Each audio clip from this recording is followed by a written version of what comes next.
Welcome back to the Actary Magic Channel. I'm Steve, the Actary. We're almost to 1,000 subscribers. Thank you so much for coming out. I really appreciate it. You guys have come out of the woodwork, and it's awesome.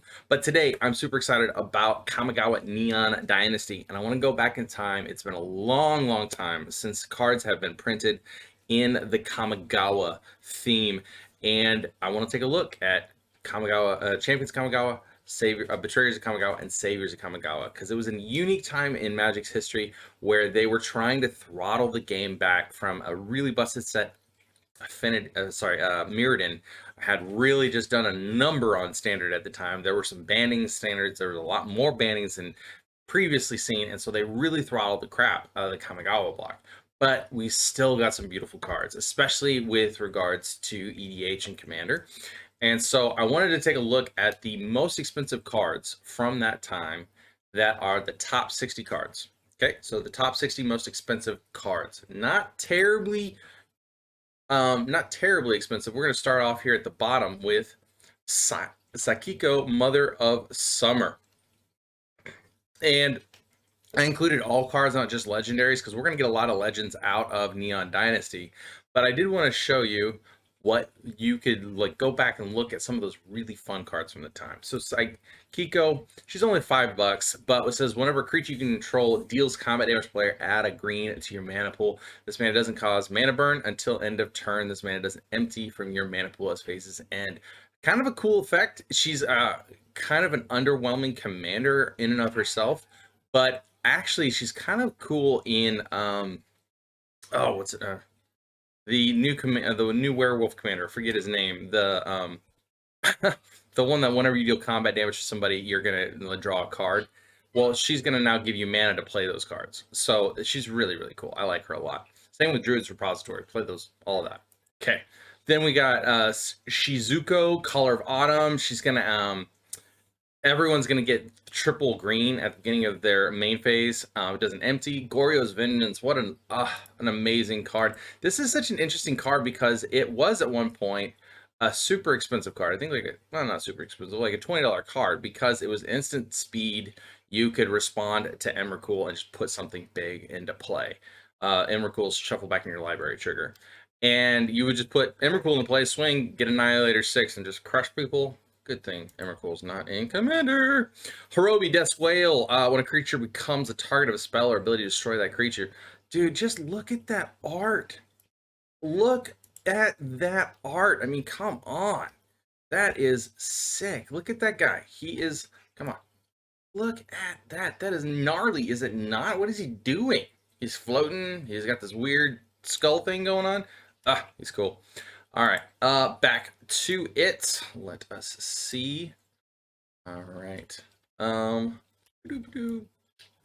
we've got Isao and Light and Bushi. I think Isao is still one of the de facto samurai commanders. I guess not de facto, but he's certainly played a lot. He is only a $5 card, but still really cool to play with. He regenerates your samurai, but there's not a whole lot of samurai in green, except for there's a new frog samurai. Frog samurai. Where is that guy at? Frog samurai.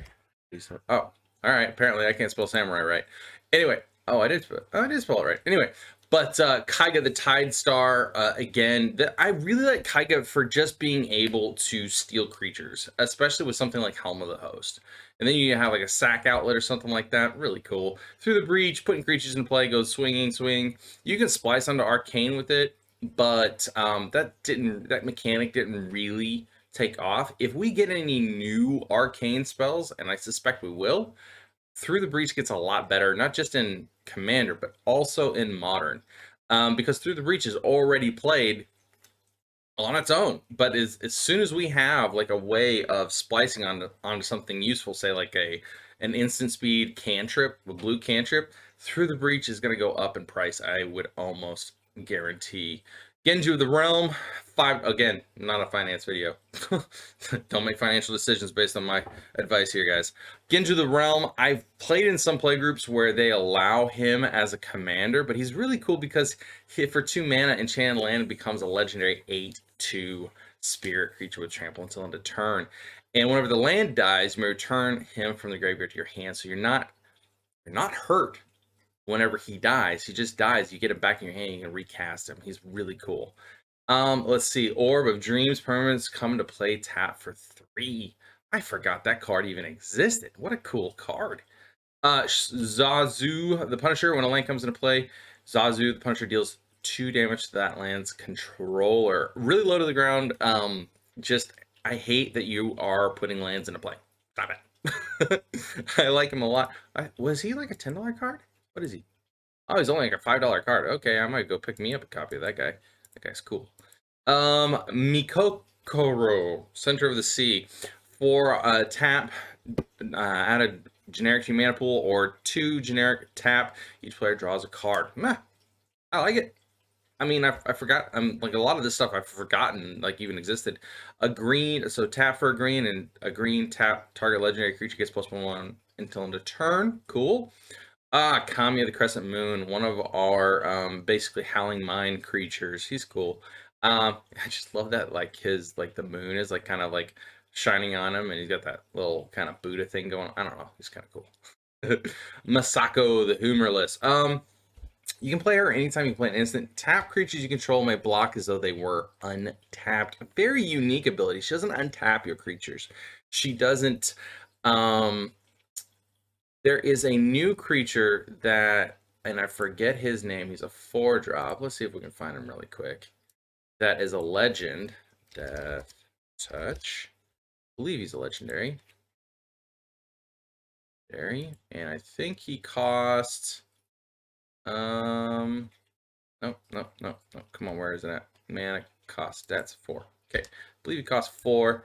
And it is Sareth's Viper's Fang. So it says other tap creatures you control have Death Touch. Other untapped creatures you control have Hexproof. So what's interesting about that is your creatures are then going to stay tapped because of Masako. But while they're tapped and Sareth is in play, you have Death Touch. Kind of interesting. I kind of like that. And I guess if you had some way to untap them, then if you really needed to give them Hexproof, you could. Let's see. Day of Destiny, legendary creatures you control get +2/2. I really find that to be good with the Sisay build. Like the Sisay Warburg deck. Now that all your legends are getting huge, and this is just really good with Sisay because it's going to add 1 devotion, or sorry, it's going to add 1 white to her +1/+1 ability, but then she's also going to get +2/2 from the enchantment itself. And then whenever you go and get more legendaries out of your deck, they're going to be bigger too. That's just like a pretty good card with her. General Kabuto. Equipped creature can't be the target of spells or abilities. Sweet. Prevent all combat damage that would be dealt to equipped. Oh. So go swinging. Not punished for it. They can't target your stuff. Cool. I almost kind of like that with Galia.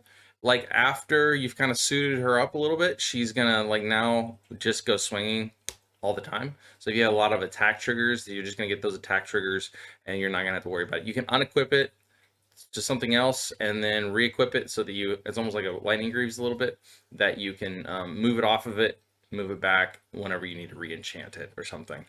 Sizen, Perverter of Truth. At the beginning of each player's upkeep, that player loses 2 life and draws 2 cards. Huh. I would think that that's really good in a Nekusar. Yeah, Nekusar. Yeah, it'd be a good in Nekusar. That's cool. I have seen some on Enduring Ideal decks. They're 7 mana.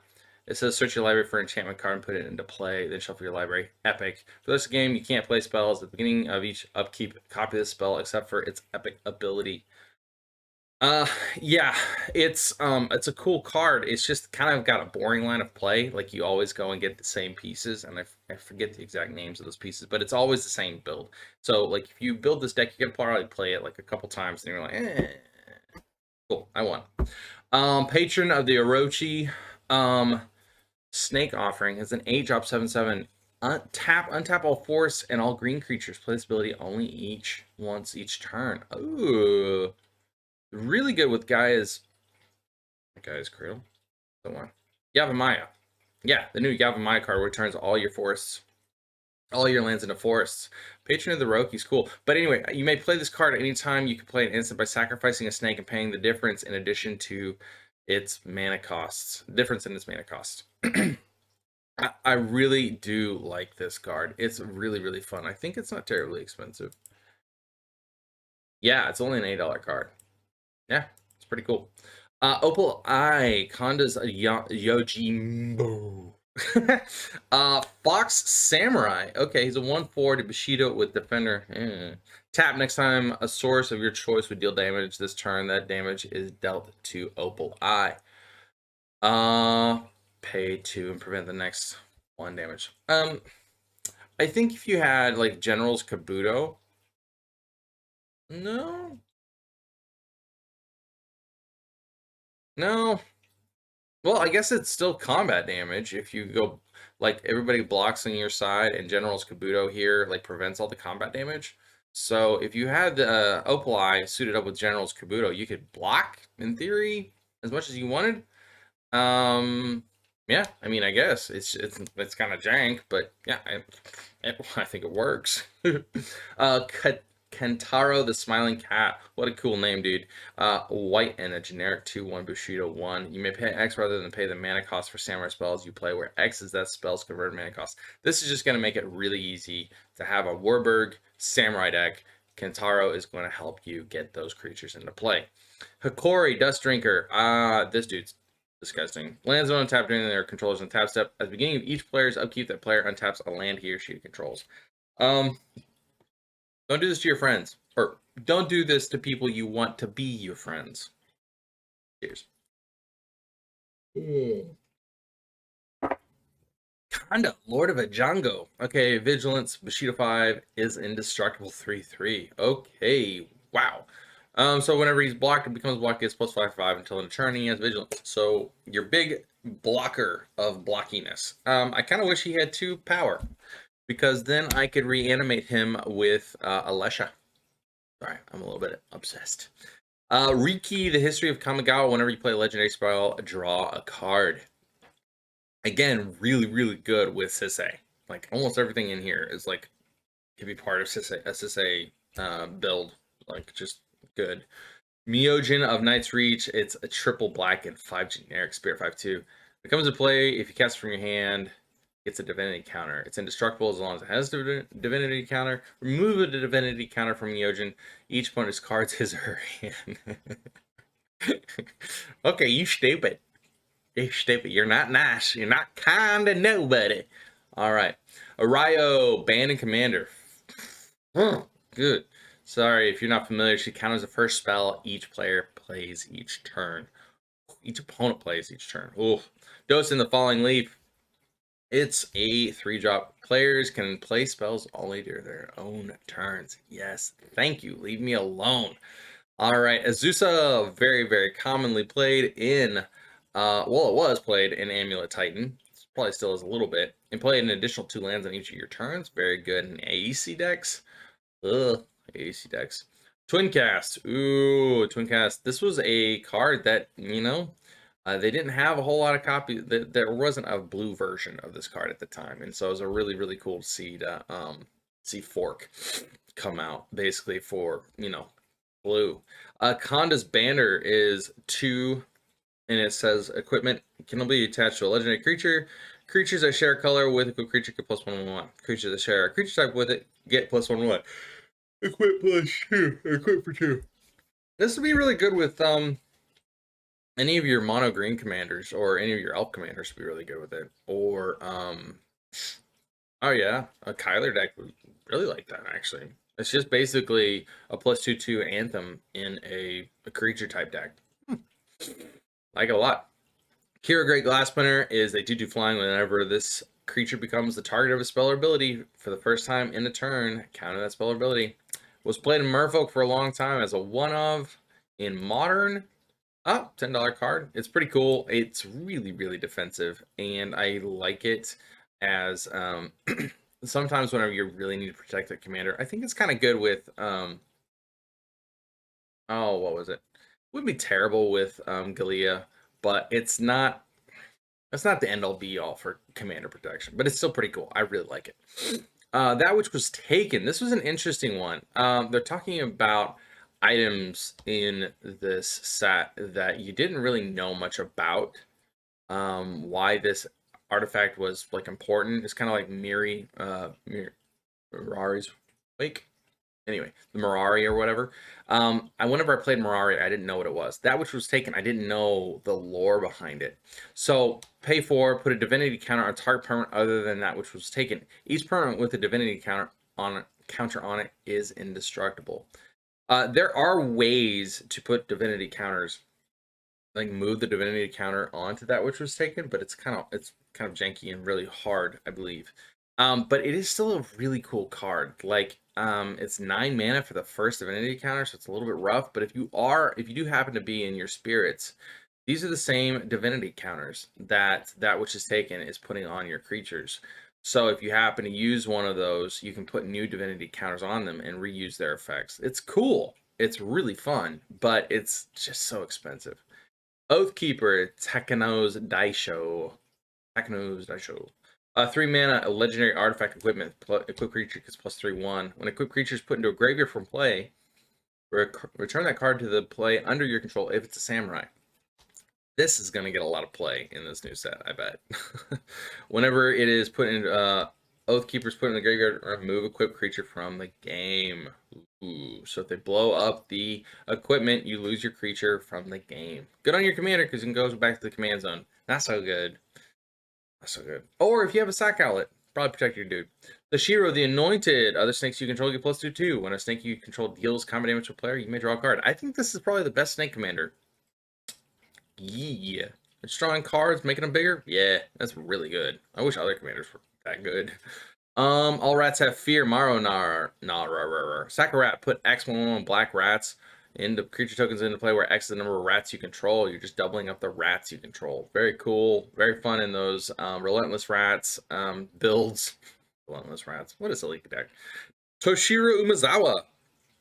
This one, I think people are gonna like a lot. Let me see this bad boy. It says whenever a creature an opponent controls is put into a graveyard from play, you may play target instant card in your graveyard. If that card would be put into a graveyard this turn, removed from the game instead. Very cool, very fun. Oh man, that's a pretty art. Hold on, if you guys can see that or not. New Toshiro. Oh, that's pretty.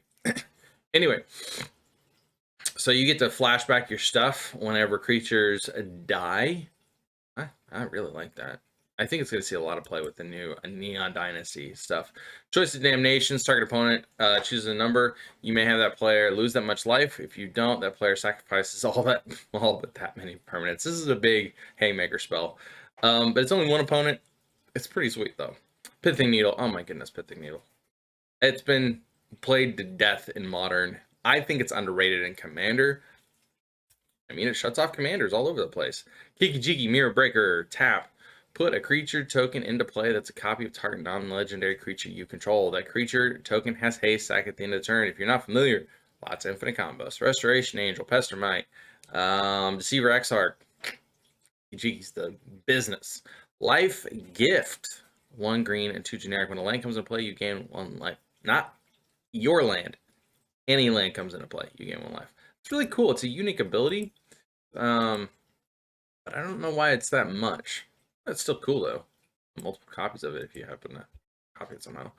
Ijango Castle. Tap. 1 white and tap, prevent the next 2 damage that would be dealt to target legendary creature this turn. Alright. These legendary land cycles were really, really cool. I really love the art on them. Kitaki Wars Wage, an all-around all-star in Commander and in Modern. It does some pretty good work because all artifacts have at the beginning of your upkeep sacrifice this artifact unless you pay 1. I have played this on turn 2 and just shut people out of their mana bases in Commander. It is so good. Every time I play him, I'm glad I have him. Sakashima the Imposter. This is one of those cards that gets so much love in Commander. It's only $8 for the Mystery Booster Pack, which is cool, or $9 rather. It comes into play, you may choose a creature in play. If you do, Sakashima comes into play as a copy of that creature. Not targeting the creature, it's choosing a creature. Except its name is Sakashima the Imposter, it's still legendary and it gains 4 mana. Return Sakashima to its owner's hand at end of turn. Ooh. So you can't, the 4 mana there, you can't like respond to a destroy target creature effect because it says at end of turn. So it's kind of limited, but it's still really cool. Like there's just so much use for this guy. Yeah, and look at the RK post art on that dude. Like, look at all these little faces that are going on here. Oof, those are cool. RK post, homie, love that dude. Uba, if you ever see him at a convention, he's a cool dude. He's a nice guy. Uba Mask for generic. If a player would draw a card, that player removes that card from the game face up instead. Each player may play cards he or she removed from the game with Uba Mask's turn. So everybody gets to see what everybody's doing. I don't know. I'm sure there's some kind of a wonky way of like comboing this, but it gets around to the draw stuff. Like for instance, it'll get around stuff with oh, what's her name? Anyway, there's a legend, there's a planeswalker that limits your number of cards you can draw or your opponents can draw. I think this gets around it. It's really cool though. All right, Mirren, the Moaning Whale. Moaning Well. Okay, pay a tap out of generic. Sack a creature, you gain life equal to the sacrifice creature's toughness. A good out. But I still like High Market better because it's so much cheaper. But this does tap for colors. It's good. It's like an updated version of High Market. You probably could run them both and not feel too bad about it. Manama School of Water's Edge. Tap out of blue. Pay a blue. Tap untap target legendary permanent. Really, really good in Sisay decks. Again, any commander deck where you can you have a tap ability on your commander. Manamo, pretty good. Forbidden Orchard. Oh man, everybody should have a billion copies of Forbidden Orchard. And it's $20. Come on, Wizards, print some more of that card. Kokusho, the Evening Star, 6 mana, 5/5 flying. Whenever it is put into a graveyard from play, each opponent loses 5 life. You gain life equal to life lost this way. Yes, please. Let us do that with like Kokusho, letting it die with Feign Death. Oh my goodness. Until in turn, target creature gains when this creature dies, return to the battlefield tapped under its owner's control with a 1/1 counter on it. My dude's gonna die. No, he's not. He's gonna come back. He's actually gonna go touch the graveyard and come right back. Thank you, Kokusho. I appreciate you wrecking my opponents and coming back to play a little bit bigger. Then Inkai's Servant of Oni was the ninjutsu commander until Yuriko came out. She's a 6-drop. She ninjutsus for 5. Whenever she deals combat damage to a player, you may put target creature card from that player's graveyard into play under your control. Still really good. Still not a cheap card. I think it's like a $20 card now. It's a $20 card at least. $22 card. Oh, they got some cool alternate arts there. I forgot about that. All art. Ooh, that one's really cool. Yeah. But Ink Eyes is really, really, really cool card. All right. Okay. Then we have Michiko Kanda, Truthseeker. Whenever a source an opponent controls deals damage to you, that player sacks a permanent. Don't attack me, bruh. I like that. That's cool. She got the big giant sword sticking out behind her. Cool. Higuro, the Still Wind, and ninjutsu. You can put cast for 5, ninjutsu for 4, 3/4. Deals combat damage to a player. You may search your library for a ninja card, reveal it, put it in your hand. If you do, shuffle your library. Target ninja is unblockable for 2 generic. Yeah, Ink Eyes and Higuro, they very easily slot into a Yuriko build. I mean, they're 5 and 6 mana respectively. Yuriko herself is going to make people lose life whenever they do. Yeah, that's cool. Hall of the Bandit Lord comes into play. Tap, pay 3 life, add 1 generic mana to your mana pool. If the mana was spent on a creature spell, that creature has haste. Yeah, paying basically 3 mana for your commander to have haste, or 3 life for your commander to have haste. Pretty good. Umezawa's Jitte, oh my goodness. It's getting charge counters when it deals combat damage. Not to a player, any combat damage. And you can remove the counters, give +2/2 to your creature, give -1/1 to target creature, or gain 2 life, equips for 2, it casts for 2. Umezawa's Jitte, banned in Modern. It's a good card. Very, very good card. Every time I see it on the battlefield in Commander, it's doing work. Absolute house of a card. So good. Glimpse of Nature. I want it. Glimpse of Nature isn't banned in no, it's not banned in Commander. Okay, cool. It's just banned in Modern. That's right. Okay. Glimpse of Nature is whenever you play a creature spell this turn, draw a card. Very cool card. I like it. It's for 1 green.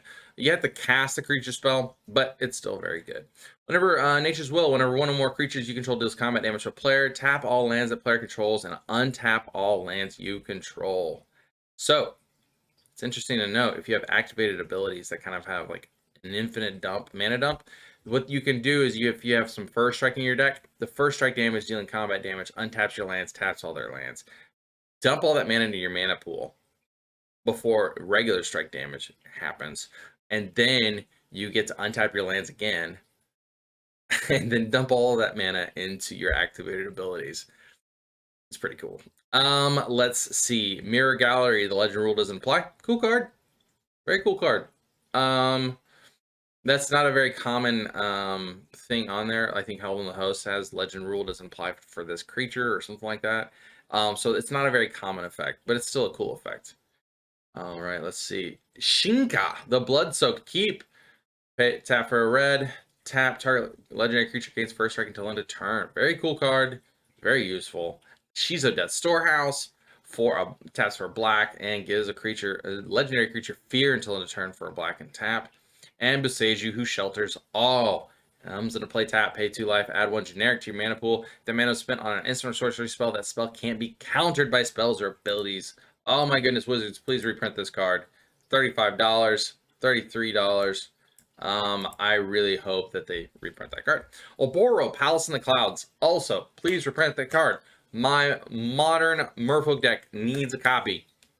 4 for 4. Much hearts, long loves. I cannot spend... How much is it now? I cannot spend $85 on this card. It's so silly. Please. So it returns to its owner's hand, and it taps for a blue mana with no... Doesn't come into play tap. It's so good. But it's $85. Come on, Wizards. Reprint the card. It's got 1 printing. Please, please, please. Anyway, guys and dolls, ladies and gentlemen, thank you so much for coming out. This has been a little bit longer video than normal. Please like, share, comment, and subscribe. We're almost to 1,000 subscribers. I really, really loved this time in Magic. I was playing Standard at the time, and then I went off to the Air Force. But it was such a cool time. Umezawa's Jitte is something that I need to go get myself copies of. I love that card. I got a copy of Boseiju. Glimpse of Nature. Oh my goodness, Glimpse of Nature. What a cool card.